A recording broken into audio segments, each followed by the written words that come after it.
Being very entitled and controlling, narcissists have no difficulty stepping all over your personal boundaries. So that's why I put together an extensive video class called This Is Me. It has 25 videos, written documents, guided questions. I'm going to teach you how to have healthy boundaries. There's a link below, and I hope you'll find it to be quite therapeutic.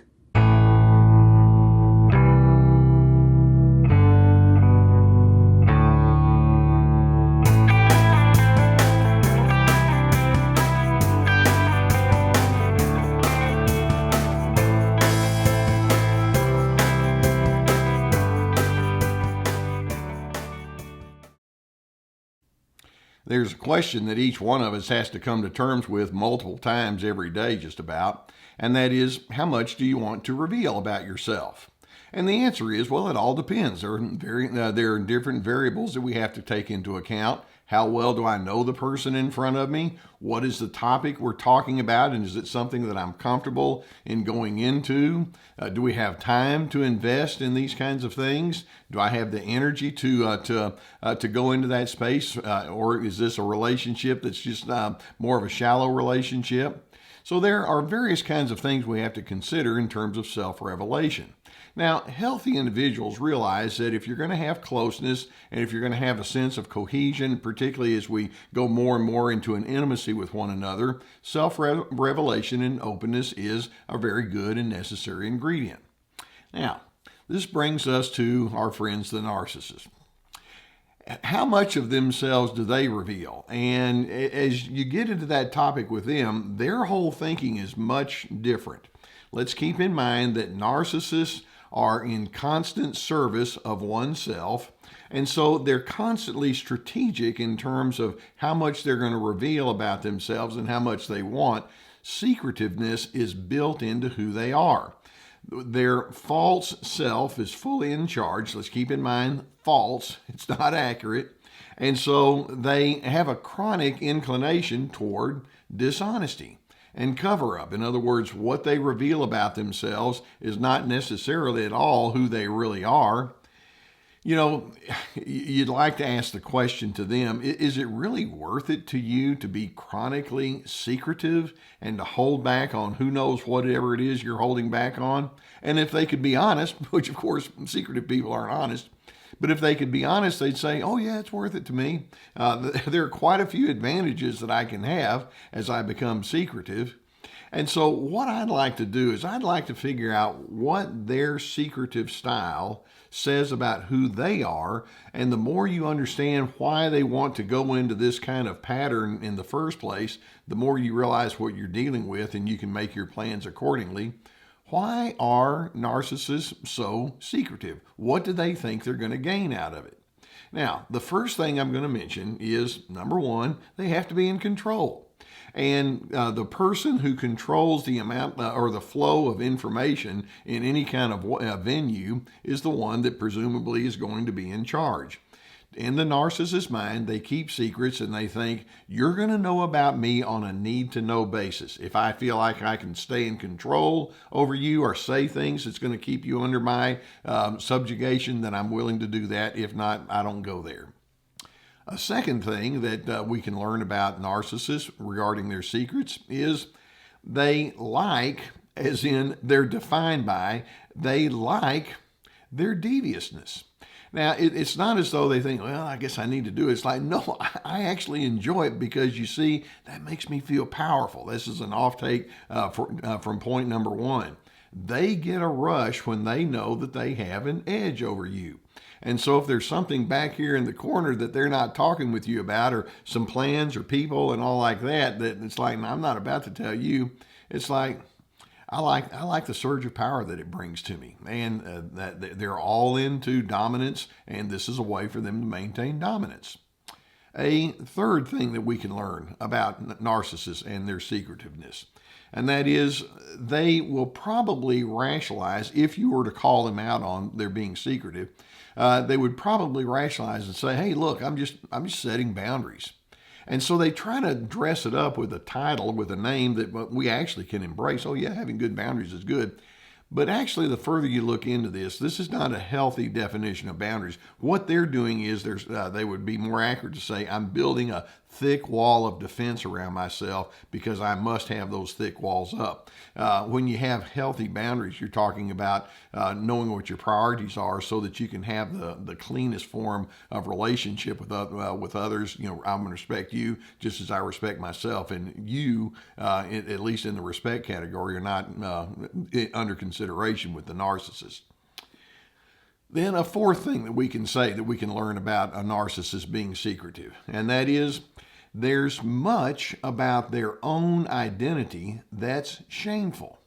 You see, the narcissist may say, the reason I don't want to tell you everything is because you're judgmental.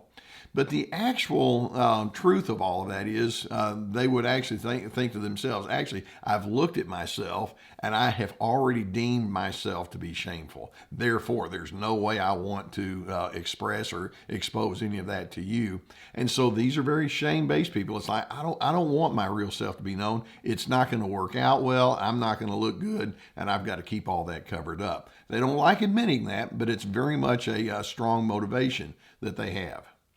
And a fifth thing that we can say about their secretiveness and what it tells us about them is they have lots of double standards. Think about some of the things that they're secretive about, and they're secretive about some of the very behaviors that they would not accept in you. That's the double standard. For example, they can be secretive about their sexual inclinations or money manipulations, or their just broad and pervasive selfishness. They can be secretive about their lack of reliability or their what I call relationship laziness. They have all sorts of things that they're secretive about, and they don't want you to be that way. But in their mind, it's like, well, but I'm unique. And so they just maintain double standards as they keep you from knowing about who they really are. Now, this leads very much to the sixth thing that it tells us about them, and that is these individuals, as a result of their secretiveness, are illustrating, I have no respect for you. You see, in their way of thinking, it's like, why would I even reveal who I am to you anyway? I don't care about you, and you don't matter to me. And if you walk away puzzled about my presence, it doesn't register. You're not that important to me anyhow, and so I'm just going to keep myself a closed person because being open would mean I would have to invest in you. I don't do that. Now, a seventh reason or a seventh thing that we can learn about them and their secretiveness is that to them, compromise or blending is not profitable. Because you see, if they compromise and blend, that means they have to give up a certain amount of themselves and be tuned into you. And it's like, I don't think that's going to work very well with me. Where's that going to get me? Being tuned into you. Again, they go back to their power and they go back to their manipulations like that. That's where the success comes in. And that's where my profit comes in. And then the eighth thing that we can say, and this is a very easy one for us to zero in on, and that is the more secretive they are in their engagements with you, it's their way of saying, I don't trust. Now, they'll say, I don't trust you, but the answer is, I don't trust, period. Whoever happens to be there in front of me.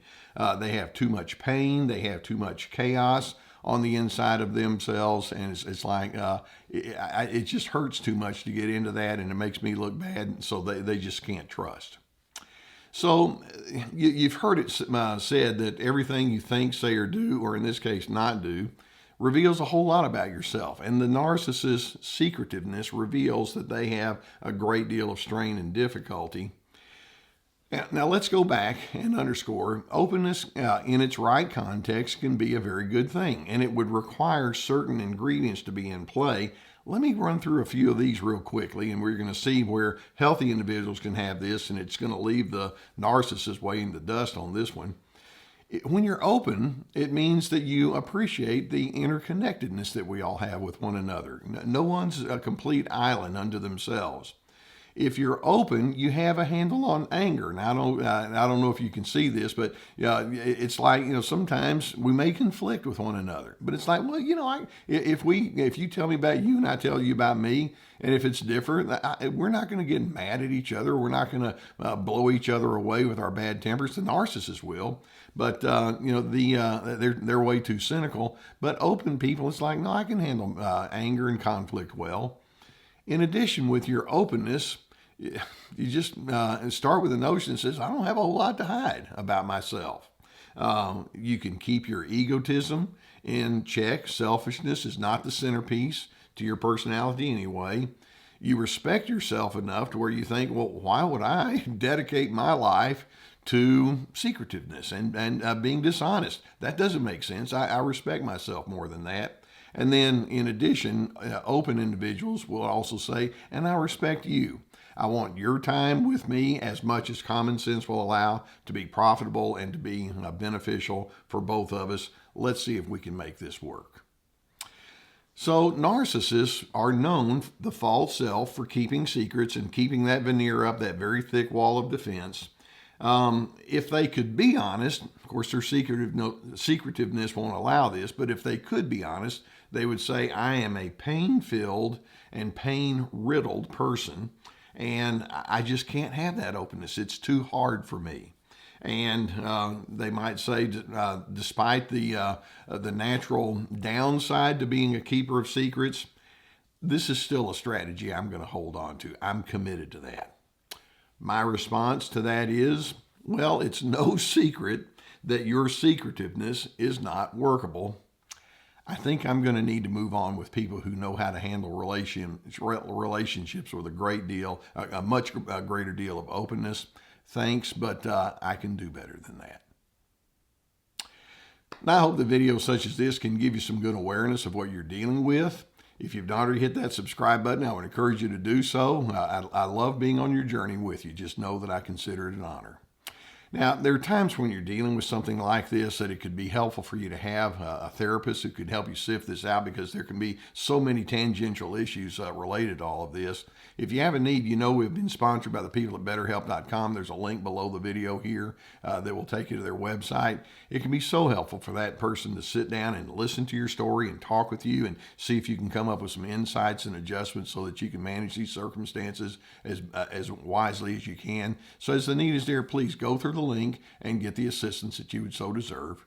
Know also that I have courses that I've put together. It's like signing up for an online class. My courses are very extensive. Each course has at least 25 videos with written handouts, documents, and guided questions. We have Ready, Set, Connect about making healthy connections, Free to Be about finding yourself despite the controllers. This is me about establishing those healthy boundaries.